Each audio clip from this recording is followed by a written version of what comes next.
If your soul is grieving, if the sorrow has become just too heavy to carry, and you're so tired of striving to be okay, this is for you. Think of this as a gentle invitation from God Himself to simply stop, to stop struggling, stop holding on so tightly, and just let yourself be held. There's a weariness that goes deeper than your body. It's a soul tiredness that settles in after a loss. It's the exhaustion that comes not just from the tears you've cried, but from the tears you've held back. It's the fatigue of trying to navigate a world that keeps spinning when yours has stopped, of answering "How are you?"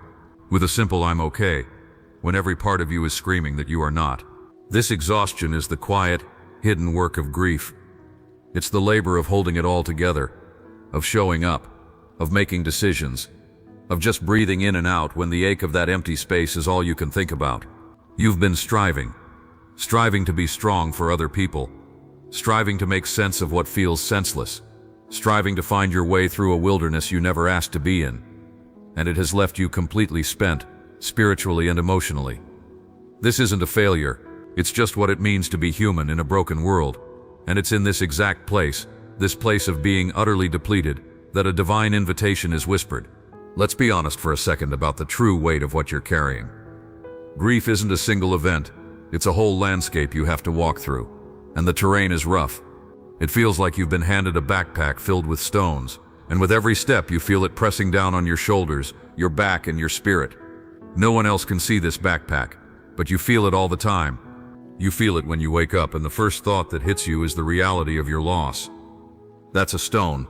You feel it when a memory ambushes you in the middle of the grocery store, and you have to fight back tears over the avocados. That's another stone.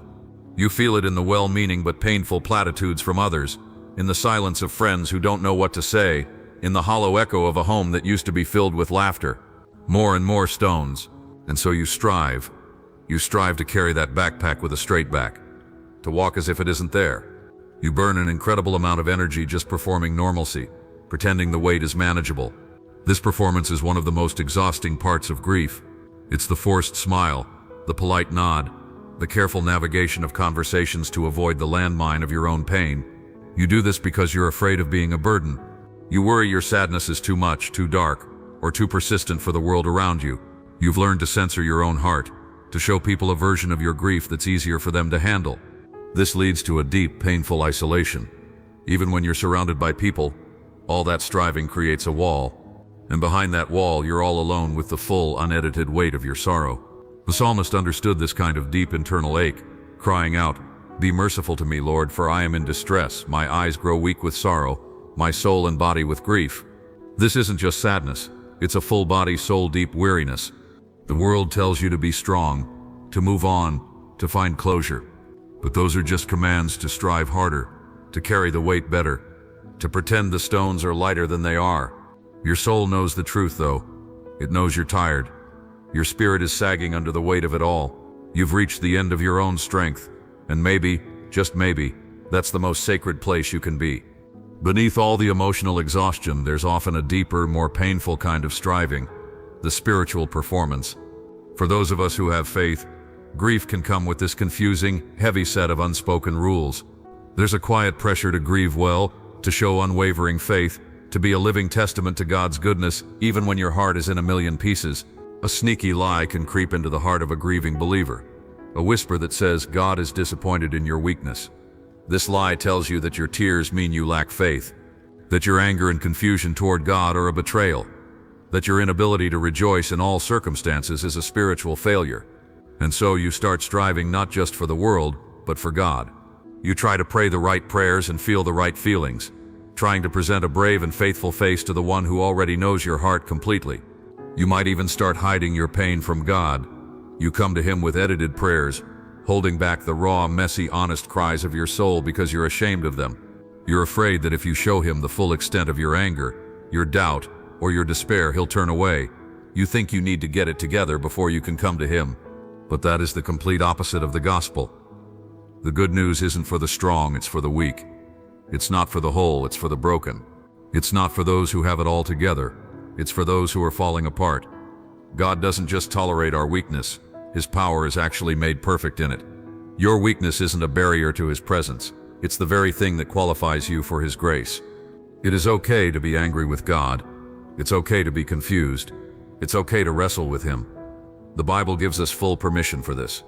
Job, in his unimaginable loss, didn't offer polite, clean prayers. He lamented. He questioned. He cried out from the depths of his anguish. David in the Psalms constantly pours out his unfiltered despair, fear, and frustration to God. These men aren't remembered as failures of faith, but as giants of faith. Why? Because they refused to perform. They were brutally, beautifully honest. They knew God was big enough to handle their raw emotions. He's not a fragile deity who is threatened by your questions. He is a loving Father who would rather you wrestle with Him than walk away from Him in silence. Grieving with God means inviting Him into the mess, not cleaning up before He gets there. It's about being real. God isn't looking for you to perform your faith. He's inviting you to be held in your pain. You've been striving to carry this weight. You've been striving to perform strength and faith, and you are weary, right down to your soul. So here, at the end of your own resources, comes the turning point. It arrives not as a demand, but as a gentle question. What if the goal isn't to carry your grief better? What if the most sacred thing you could do right now is not to try harder, but to stop trying altogether? What if God's invitation to you in this season is not to be strong, but to be still? This is the very heart of the message from Jesus in the Gospel of Matthew. He looks out at the crowds, at people worn down by rules, by life, by their own burdens, and He gives the most beautiful invitation in all of Scripture. Come to me, all you who are weary and burdened, and I will give you rest. Take my yoke upon you and learn from me, for I am gentle and humble in heart, and you will find rest for your souls. For my yoke is easy, and my burden is light. Just let those words wash over you. This isn't a call to the competent or the successful. It's a call specifically for the weary and the heavy laden. Jesus is looking for the person whose shoulders are slumped, whose spirit is heavy, whose strength is gone. He is looking for you. The promise is not, I'll teach you how to carry your burden better. The promise is, I will give you rest. This isn't a rest you have to achieve, it's a rest you receive. It's a gift.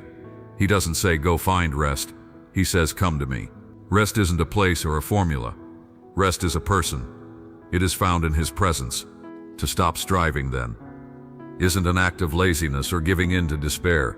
It is a profound act of faith. It's that moment when you look at the crushing weight you've been carrying and finally admit, I can't do this anymore.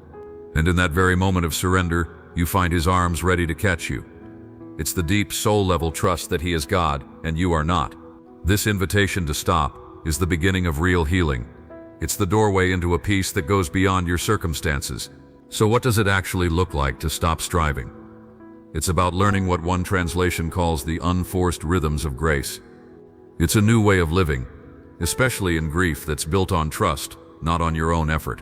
In Jesus' time, a yoke was a wooden harness that joined two oxen to pull a heavy plow. When Jesus says, take my yoke upon you, He isn't offering a life without burdens. Grief is a burden. Loss is a burden. But He's offering to get into the yoke with you. Picture an older, stronger ox yoked with a younger, weaker one. The stronger ox bears most of the weight, guiding and pulling the weaker one along. This is the picture Jesus gives us. When you take His yoke, you're letting Him bear the crushing weight of your sorrow. You are still walking the path, but you're no longer pulling the load alone. He sets the pace. He provides the strength. Your job is just to stay yoked to Him, to walk alongside Him. This is why His yoke is easy and His burden light. It's not that the burden itself becomes weightless. It's that He is carrying the heaviest part for you. Striving is trying to pull the plow by yourself. Resting is letting Him lead. The Apostle Paul understood this so deeply.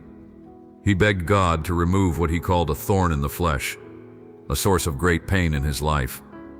3 times he pleaded for it to be taken away, but God's answer wasn't what he expected. God didn't remove the thorn. Instead, He said, my grace is sufficient for you, for my power is made perfect in weakness. Grace isn't just forgiveness, it's God's active, enabling power in your life right now. God was telling Paul, I'm not going to take away this struggle, but I am going to give you my strength to walk through it. God's power is most perfectly displayed, not when we're strong, but when we are weak.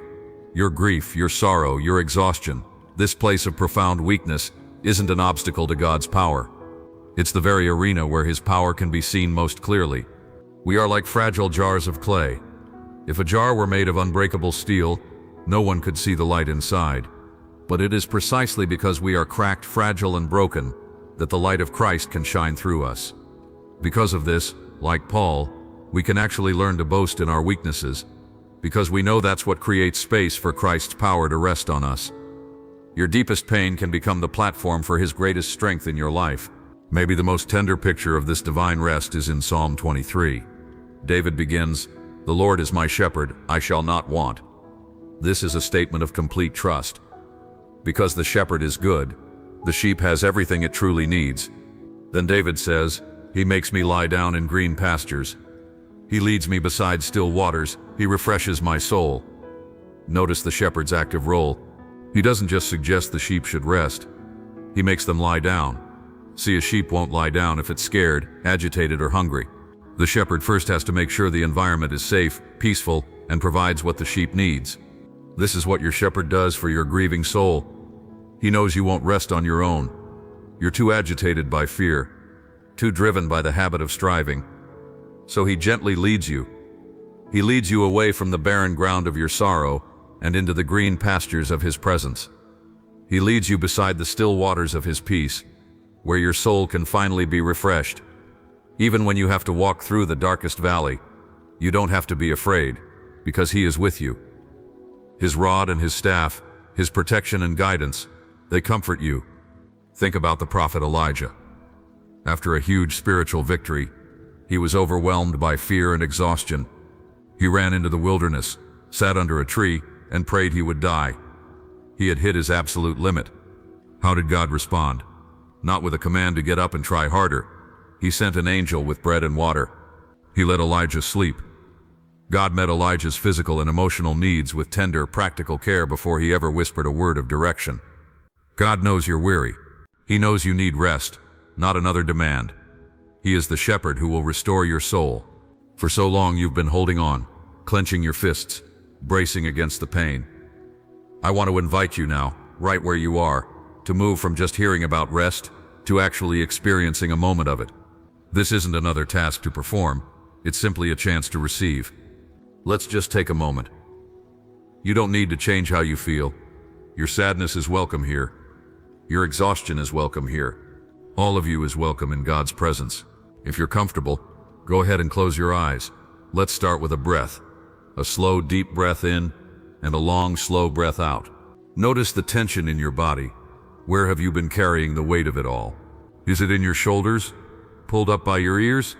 Just let them drop. Is it in your jaw, clenched tight? Allow it to soften. Are your hands in fists?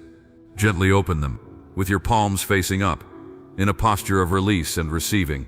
Now in the quiet of your own heart, picture that heavy backpack you've been carrying. See the stones inside, the stone of loneliness, the stone of regret, the stone of fear for the future, the stone of unspoken anger, the stone of that deep aching sadness. Feel its weight, acknowledge it. You don't have to carry it anymore.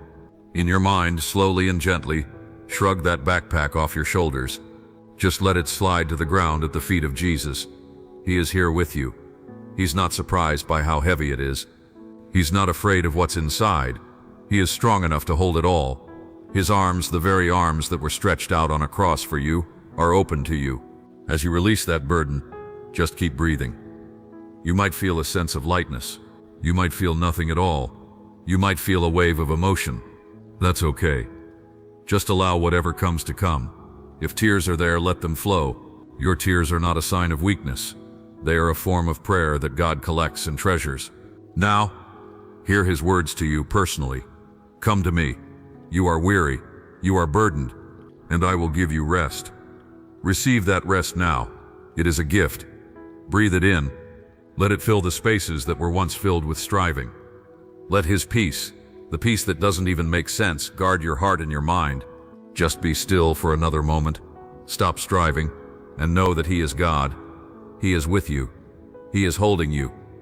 Letting go, ceasing to strive. That's not the end of the story. It is the beginning of a new chapter, the chapter of renewal. Now this renewal isn't a magical erasure of your pain.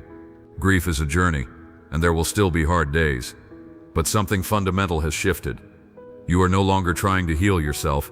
You are allowing the healer to do his work in you. The prophet Isaiah gives us this beautiful promise. He gives strength to the weary and increases the power of the weak. But those who hope in the Lord will renew their strength. They will soar on wings like eagles. They will run and not grow weary. They will walk and not be faint. This is the promise for those who have stopped striving and have started hoping in the Lord. Notice the progression. It doesn't always start with soaring. Sometimes, renewal just looks like having the strength to walk without collapsing. Sometimes it's just the ability to get through the day. Eventually, it might become the strength to run. And in time, by His grace, there will be moments where you feel your spirit soar again. This renewal is a gentle, gradual process. It's a layering of tenderness, where your exhaustion slowly transforms into a deeper closeness with God.